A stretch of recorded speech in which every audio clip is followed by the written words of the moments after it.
एक ऐसी बीमारी जिसके लक्षणों को अगर हम नज़रअंदाज करें या जिसके इलाज में जरा सी भी ढील पोल कर दें तो मौत की संभावना 100% रहती है। इस बीमारी में व्यक्ति को पानी से भी डर लगने लग जाता है। जी हाँ, पानी जो कि जीवन का अहम हिस्सा होता है, उससे इंसान घबराने लगता है। मैं बात कर रहा हूँ रेबीज के बारे में। WHO के आंकड़े के अनुसार हर साल पूरे विश्व में लगभग 59,000 लोगों की मृत्यु केवल रेबीज के कारण होती है। अगर हम भारत के हिसाब से बात करें तो भारत में भी 18 से 20,000 व्यक्ति रेबीज के कारण मौत का शिकार होते हैं। आज के लेक्चर में हम रेबीज के बारे में कंप्लीट जानकारी हासिल करेंगे और आपको आज मालूम होगा 28 सितंबर है। 28 सितंबर को हर साल वर्ल्ड रेबीज डे मनाया जाता है। वर्ल्ड रेबीज डे आज 28 सितंबर को ही इसलिए मनाया जाता है क्योंकि इसका जो पहला टीका बनाया था, एंटी रेबीज वैक्सीन पहला जिन्होंने बनाया था, जिनका नाम था लुईस पास्चर, उनकी पुण्यतिथि 28 सितंबर को होती है और उन्हीं को सम्मान देने के लिए वर्ल्ड रेबीज डे 28 सितंबर को मनाया जाता है। इसके मनाने की शुरुआत 2007 में हुई थी, जिसे global alliance for rabies control ने शुरू किया था, जिसे WHO के द्वारा मान्यता प्राप्त है। और वर्ल्ड रेबीज डे मनाने का उद्देश्य यह है कि रेबीज के प्रति आम जन में जागरूकता फैले और रेबीज को जल्दी से जल्दी कंट्रोल में किया जाए। ठीक है, तो ये तो बेसिक इंफॉर्मेशन थी वर्ल्ड रेबीज डे के बारे में। अब आते हैं हम सीधे टॉपिक पर। देखिए, सबसे पहले बात करते हैं हम रेबीज की, है ना। तो रेबीज को अलग अलग नामों से भी जाना जाता है। रेबीज को हम हाइड्रोफोबिया भी कहते हैं। हाइड्रोफोबिया, हाइड्रो मतलब पानी, फोबिया मतलब डर। ठीक है, हाइड्रोफोबिया या एक्वाफोबिया, है ना। एक्वा का मतलब भी वाटर होता है। अब हाइड्रोफोबिया और एक्वाफोबिया इसलिए कहा जाता है क्योंकि इसके जो पेशेंट होते हैं उन्हें पानी से डर लगने लग जाता है। अब पानी से इसलिए डर लगता है क्योंकि जब वायरस आपके शरीर में एंटर होता है और जब वो एडवांस स्टेज में चले जाता है तो एडवांस स्टेज में वो क्या करता है, जो गले की मांसपेशियां होती है उसमें स्पाज्म क्रिएट करता है, ऐंठन पैदा करता है। और उस ऐंठन के कारण क्या होता है, हम कुछ भी खाना खाते हैं या कुछ भी पीते हैं तो उसको निगलने में दिक्कत होने लग जाती है और निगलने में इतना पेन होता है जिससे पेशेंट क्या होता है कि पानी को देख के, पानी की प्यास भी लगती है उसमें, अभी हम देखेंगे आगे सिम्टम में। इसके कारण एक्सेसिव सलाइवा भी निकलता है, थूक बाहर निकलता है, लार निकलती है और ज़्यादा लार के कारण फिर पानी पीने की इच्छा भी होती है और पानी से डर भी लगता है क्योंकि पानी पिएंगे तो पानी पीने के कारण गले में पेन होगा।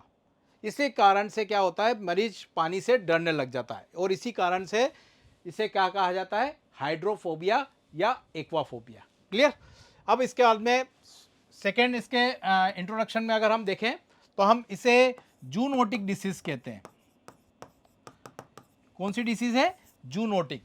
जूनोटिक डिसीज इसलिए कहा जाता है क्योंकि ये बीमारी एनिमल से मनुष्य में आती है। ठीक है, ऐसी कोई भी बीमारी जो कि किसी जानवर से मनुष्य में फैले तो उसे हम क्या कहते हैं, जूनोटिक डिसीज। कोविड था, कोविड को भी अगर हम देखें शुरुआती दौर तो ऐसा माना गया था चमगादड़ से मनुष्य में आया था, है ना। तो वो भी जानवर से इंसान में आया था, तो वो भी क्या थी, एक जूनोटिक डिसीज थी। ठीक है, तो जूनोटिक डिसीज का कंसेप्ट आपको पता होना चाहिए कि ऐसी कोई भी बीमारी जो जानवर से मनुष्य में आए वो कहलाती है जूनोटिक डिसीज। ठीक है, अब आते हैं कि ये रेबीज बीमारी होती किससे है, तो ये होती है वायरस के द्वारा और उस वायरस को हम कहते हैं लीजा वायरस। याद रखना इसको भी, रेबीज बीमारी कौन से वायरस से होती है, लीजा वायरस के द्वारा। ये आप इमेज देख रहे हैं लीजा वायरस की। लीजा वायरस में आप देख रहे हैं कि ये आपके स्पाइक्स दिख रहे हैं आपको इस वायरस के ऊपर। ये स्पाइक्स होते हैं ग्लाइकोप्रोटीन के। ठीक है, जब भी ये किसी सेल के साथ में जुड़ते हैं तो उसमें स्पाइक का बड़ा रोल होता है। आपने कोविड में भी देखा होगा कि कोविड वायरस में भी स्पाइक ही महत्वपूर्ण भूमिका अदा करते थे। ठीक है, क्योंकि ये ही अटैचमेंट लाते हैं। तो ये स्पाइक होते हैं ग्लाइकोप्रोटीन के। ठीक है, फिर इसके बाद में अगर हम देखें तो इसके इनर पार्ट में इसका जेनेटिक मटेरियल होता है जो कि होता है RNA। ठीक है, और जब ये किसी इंसान में या जानवर में एंटर करता है तो इसके कारण ही क्या होती है, रेबीज बीमारी होती है। क्लियर। तो कौन सा वायरस है, लीजा वायरस, और लीजा वायरस जब एंटर करता है किसी पेशेंट के, अच्छा मनुष्य भी हो सकता है और जानवर भी, ठीक है, ये मनुष्य जानवर में एंटर करता है तो उसमें भी रेबीज बीमारी पैदा करता है, मनुष्य में एंटर करे तो उसमें भी ये रेबीज बीमारी होती है। तो ये तो हमने जान ली रेबीज वायरस के बारे में बेसिक जानकारी। अब आते हैं हम इसके सिम्टम पर, है ना। इस बीमारी को आप डायग्नोस कैसे करेंगे, ठीक है। हालांकि WHO ने अभी तक इसके लिए कोई डायग्नोस्टिक टूल डेवलप नहीं किया है। इसका मतलब यह है कि इस बीमारी का पता तभी चलता है जब उसकी प्रॉपर तरीके से हिस्ट्री ली हो, कि कोई पेशेंट जाए डॉक्टर के पास, वो बताए कि मुझे किसी जानवर ने काटा है, तो फिर उसके सिम्टम के आधार पर हम डिसाइड करते हैं कि उसको रेबीज़ है या नहीं है। लेकिन अगर वो पेशेंट अगर अपनी हिस्ट्री नहीं बताएगा तो फिर उस केस में इस बीमारी को डायग्नोस करना बड़ा कठिन हो जाता है। तो फिर जो काम आते हैं वो आते हैं इसके सिम्टम। इसके सिम्टम के आधार पर ही फिर डिसाइड होता है कि ये बीमारी रेबीज़ है या नहीं है। तो अगर इसके सिम्टम में देखें तो इसके इनिशियल सिम्टम जो लक्षण होते हैं वो फ्लू लाइक होते हैं। फ्लू लाइक कौन कौन से, जैसे कि इसमें भी हाई ग्रेड फीवर आता है, तेज बुखार आएगा, सर दर्द होगा, जी मचलाना, नौसिया, वोमिटिंग, उल्टी होगी, ये इसके बेसिक सिम्टम है।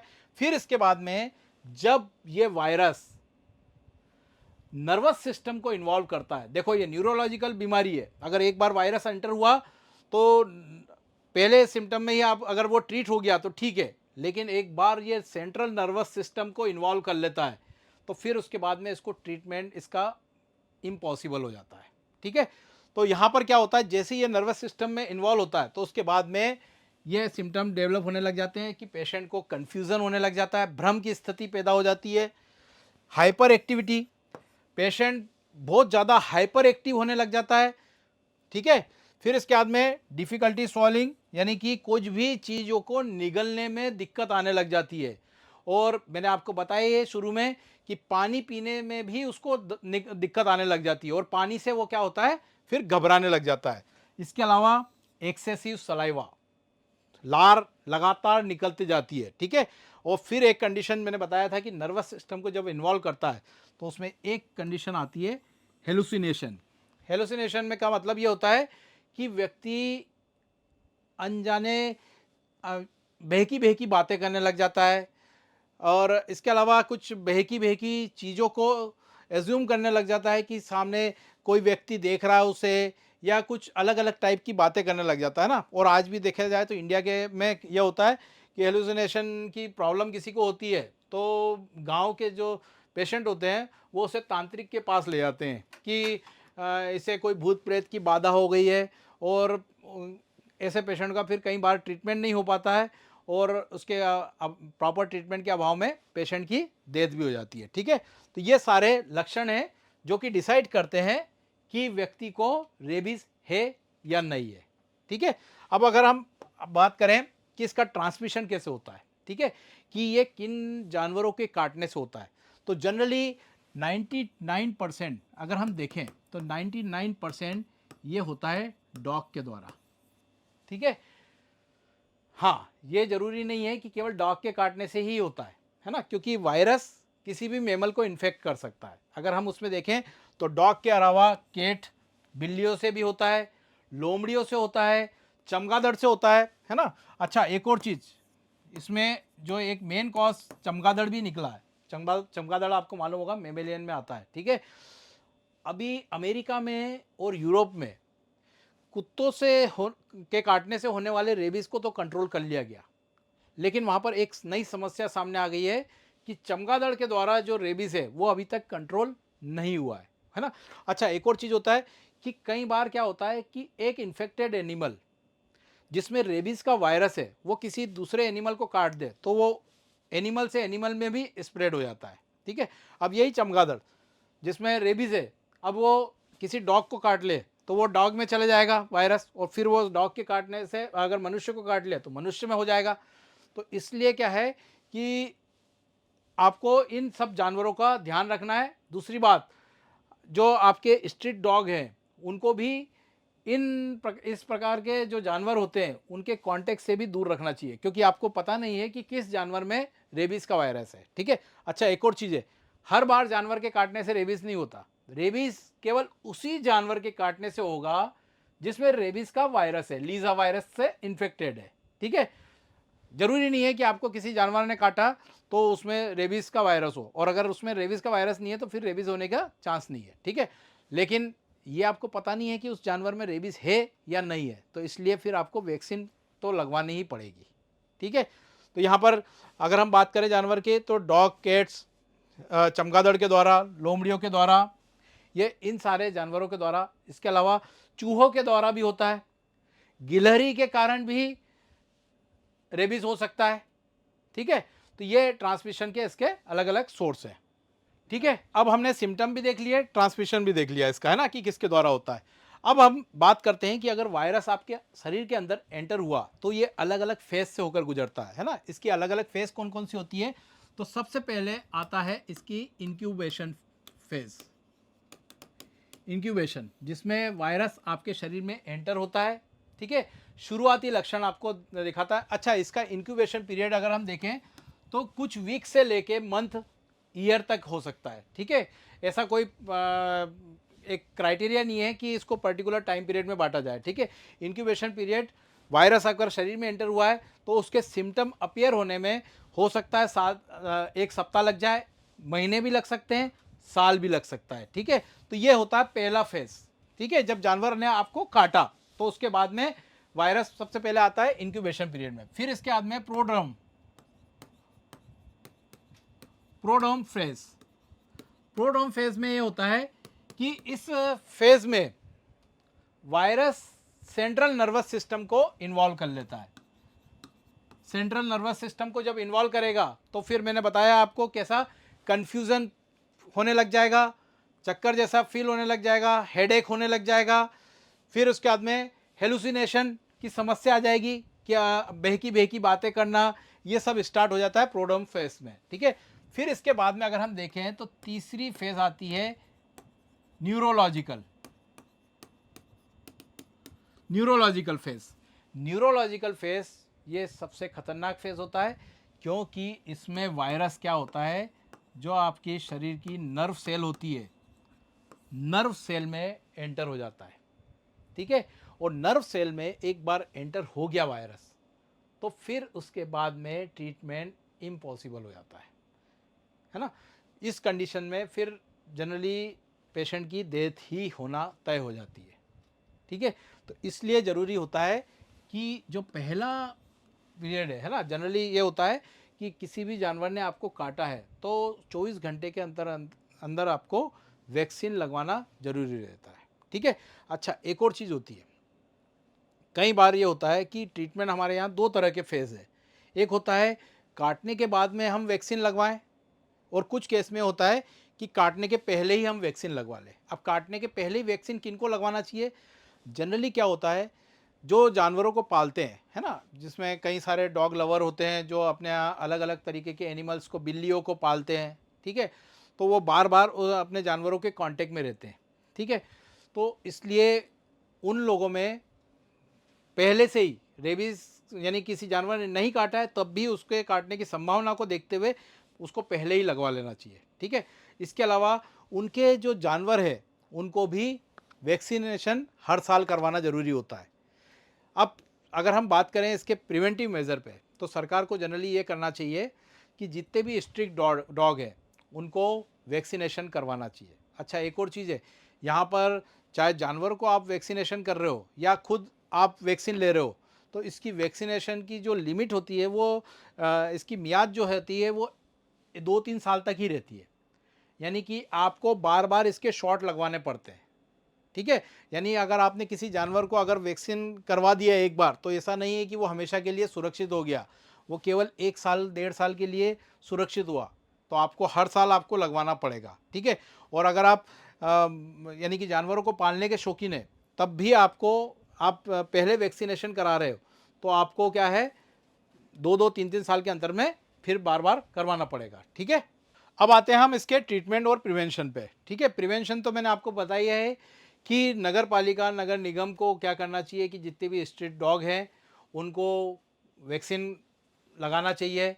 इसके अलावा जो एनिमल लवर है उन लोगों को भी, जो एनिमल को हैंडल करते हैं लगातार, जो उसके कांटेक्ट में रहते हैं, उन लोगों को भी बीमार होने के पहले ही वैक्सीन लगा के सेफ रखना ज़रूरी है। ठीक है, इसके अलावा मैंने आपको बताया ही है कि ये वैक्सीन की मियाद होती है कि 1-2 साल तक ये इफेक्टिव रहते हैं, उसके बाद में आपको लगातार इन लोगों को वैक्सीनेट कराना ही पड़ेगा। ठीक है, ये एक प्रिवेंटिव मेजर है। ठीक है, और अगर ट्रीटमेंट में बात करें तो इसके लिए वैक्सीन होता है। इसमें ये होता है कि जब किसी व्यक्ति को किसी जानवर ने काट लिया, चाहे वो कुत्ता हो या बिल्ली हो, जिसने भी काटा है, तो सबसे पहले तो आता है कि जो उसका वुंड होता है, जो घाव होता है ना, जैसे कि घाव है तो उस घाव पर सबसे पहले HRIG का इंजेक्शन लगाना। ठीक है, ये ह्यूमन रेबीज इम्यूनोग्लोबिन इंजेक्शन होता है, जिसके कारण क्या होता है कि वायरस का जो एंटर होता है आपके शरीर में, जैसी घाव पर यानी कि सीधे एंटर हुआ है, तो एंटर होने के बाद में क्या करता है वायरस, अपनी जैसे दूसरे वायरस जनरेट करने लग जाता है। वो अपने जो आरएनए मटेरियल होता है, जो उसका आरएनए होता है, उसको आपके शरीर में एंटर करता है। फिर उसके अनुसार वो पूरा अपना जो एक प्रोटीन कोड होता है वो आपके शरीर में उस एंटर कर देता है, और उसके अनुसार फिर वो अन्य वायरस बनना चालू हो जाते हैं। ठीक है, अगर आपने सीधे घाव पर सबसे पहले HRIG का आपने इंजेक्शन लगा लिया, तो उससे ये होगा कि इमीडिएट क्या होगा कि जो वायरस का के खिलाफ लड़ने में जो एंटीबॉडीज़ होती है, वो एंटीबॉडीज़ बन जाएगी, और ये एंटीबॉडीज़ क्या होगी, वायरस को आगे स्प्रेड होने पे रोक देगी। ठीक है, तो सबसे पहली चीज़ तो ये होती है HRIG। दूसरा अगर हम बात करें तो वो होता है वैक्सीन। ठीक है, कि आप इसके अलग अलग शॉट होते हैं कि सबसे पहले दिन लगाते हैं, फिर तीसरे दिन, 7वें दिन, इस तरह से इसके पूरा एक शॉट लेके पूरा आपको ये ट्रीटमेंट प्रॉपर लेना चाहिए। ठीक है, ये वैक्सीन का ये होता है। और अगर इन केस अगर आप किसी एनिमल के काटने को आपने इग्नोर कर दिया है, तो फिर आपको जो है, आपको जो इनिशियल सिम्टम दिख रहे हैं, तभी आपको सीधे क्या है डॉक्टर के पास चले जाना चाहिए। ठीक है, यहाँ पर ये वेट नहीं करना है कि हमको कुत्ते ने काटा तो ही हम जाएंगे। मैंने आपको बता दिया सारे तरह के जानवर जो है मेमेलियन, वो भी रेबीज फैला सकते हैं। ठीक है, तो यहाँ पर ये सारी चीज़ें ध्यान रखना ज़रूरी होता है। क्लियर? आशा करता हूँ आपको इस पूरे लेक्चर में प्रॉपर तरीके से कंसेप्ट समझ में आए होंगे। इसी तरह के अन्य टॉपिक को जानने के लिए आप हमारे कमेंट बॉक्स में आपके जो जिस टॉपिक में आपको डाउट है वो आप लिख के भेज सकते हैं। हम उसके लिए आपको इसी चैनल पर वीडियो अवेलेबल कराएंगे। और अगर आपको लेक्चर अच्छा लगा है तो प्लीज़ लाइक करिए, हमारे चैनल को सब्सक्राइब भी करिए और शेयर भी करिए। ठीक है, thank you. For more details and knowledge, contact us and download our app from Play Store. Thank you.